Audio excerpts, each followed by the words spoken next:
That's exactly right. The building behind me, that's BNC Furniture. It's been here since 1955, and the owner, his name is Gar Cockrell, and he's actually owned this place for more than 40 years. And he said that the strong winds, it literally blew off his roof. But I want you to take a walk with me because I want to show you the extent of the damage.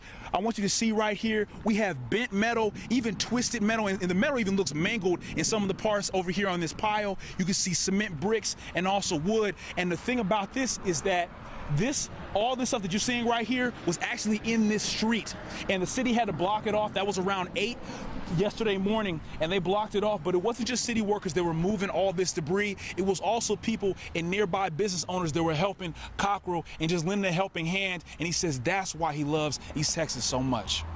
And I just I've been kind of overwhelmed with the number of people who have contacted me wanting to assist me, to help out, and that's what I love about Gladewater. That's what I love about East Texas.